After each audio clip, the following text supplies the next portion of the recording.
Santos bateu o Coritiba por 1-0, gol do David Braz. Vamos então à palavra do técnico Fábio Carille. O Corinthians pega o Vitória na Fonte Nova, portanto jogo fora de casa, neste final de semana. Eu continuo naquela minha caminhada de pensar sempre no próximo jogo, né? O próximo jogo é contra o Vitória, muito importante. Vamos ter 4 baixas, na verdade. Tem os 2 do Paraguai também, Balbuena e Romero, que já foram convocados. Mas agora a cabeça nossa é totalmente para o jogo de amanhã. Tem algumas rodadas ainda para isso acontecer, para a gente começar a planejar. Treinamos muito forte terça, quarta e quinta. Sentamos ontem ali, achamos melhor jogar para baixo o treino mesmo, nas condições de recuperação, para que hoje fizesse um pouquinho de trabalho para a gente ir para o jogo amanhã. Muito importante, deu para trabalhar algumas questões ofensivas que eu tenho, a nossa equipe tem ainda uma margem muito grande para crescer, e isso foi o que a gente buscou. Essa semana foi noticiado o interesse do Anderson Martins, um zagueiro que trabalhou contigo aqui no Corinthians. Foi um pedido seu?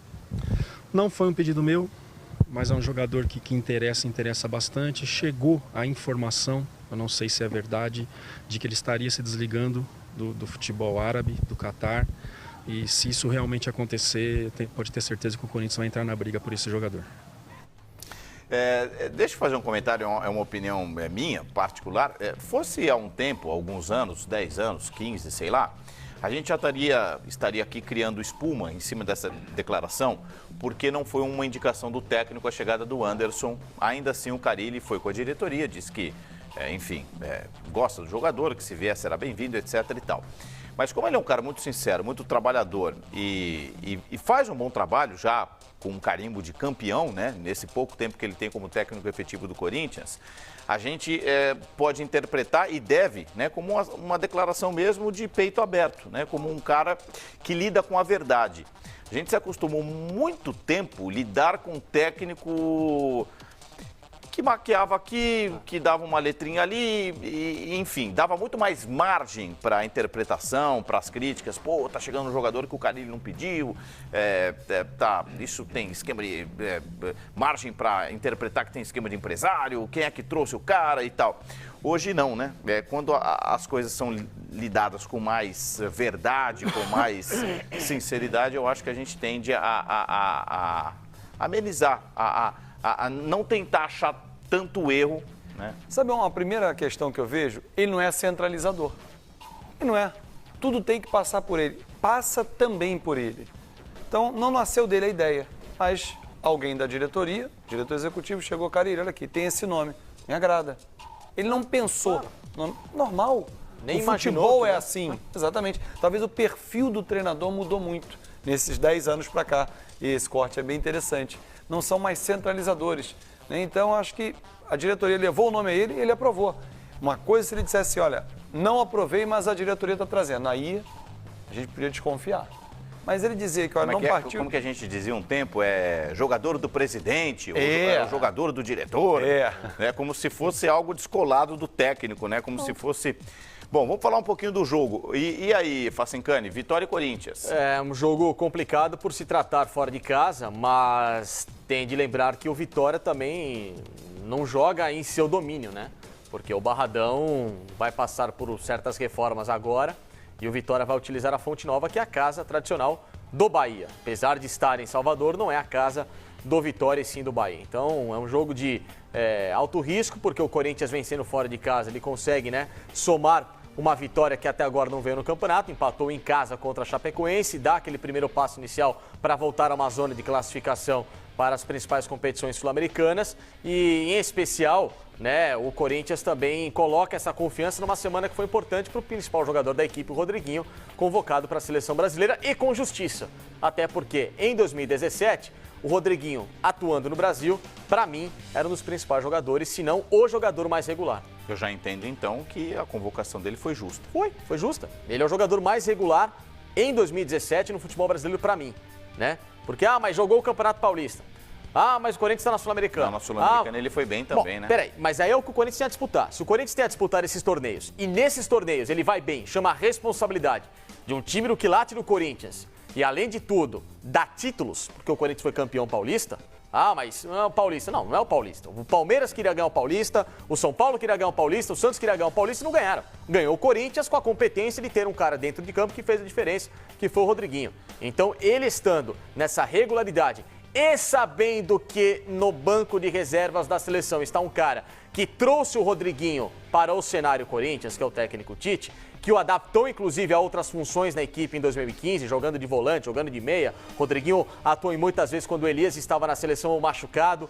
Enfim, ele foi um atleta da confiança do Tite, é natural que ele seja convocado. Muito legal e que tenha essa sequência que possa melhorar o futebol dele também. Ô Sormani, eu não sei se você acredita nesse negócio de fator casa, retrospecto.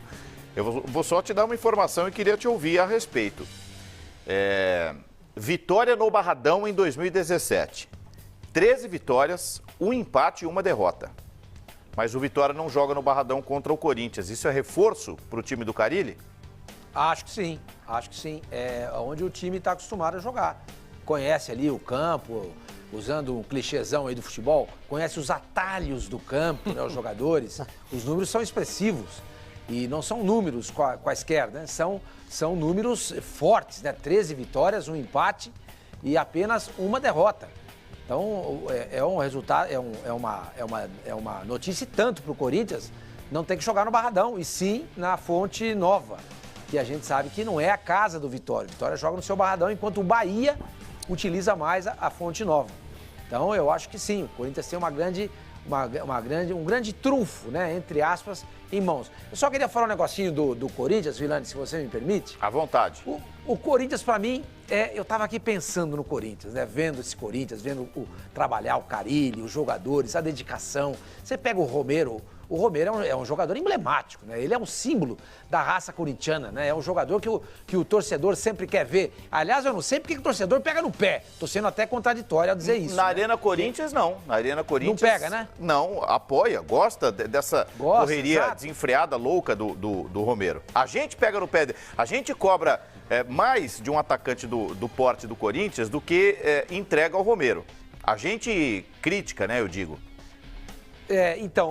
Eu vejo nesse time do Corinthians um time muito aplicado, com um técnico que me parece muito competente. Então eu fico imaginando e traçando um paralelo do Corinthians com o Atlético de Madrid. Tá? O Corinthians tem um elenco do Palmeiras? Não tem. O Corinthians tem um elenco do Atlético? Não tem. O Corinthians tem um elenco do Cruzeiro? Não tem. Tem um elenco do Flamengo? Também não.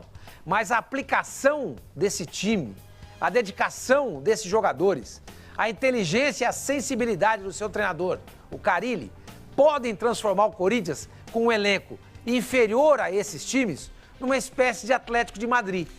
Vai comendo pelas beiradas, comendo, se você não tomar cuidado, pode ganhar o campeonato.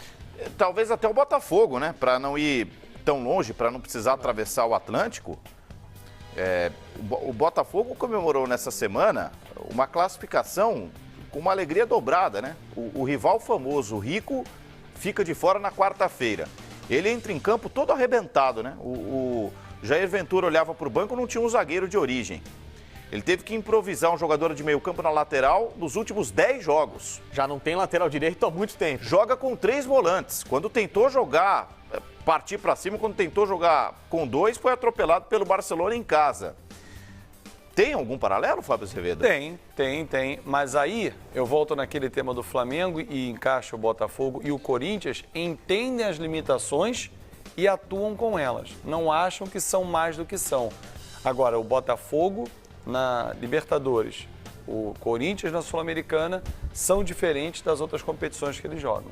Eu vejo assim, um Botafogo que se entrega, como um Corinthians se entrega, no mata-mata. Agora eu quero ver numa competição longa, porque aí é diferente. O Botafogo foi muito diferente no Campeonato Estadual, o Botafogo foi diferente já na estreia no Campeonato Brasileiro. Vamos aguardar amanhã contra a Ponte. Agora, eu acho que esse paralelo é interessante. E aí tem a força, como disse o Sormani, da torcida. A torcida que enche o Vicente Caldeirão, né, do Atlético de Madrid, é do Corinthians em casa.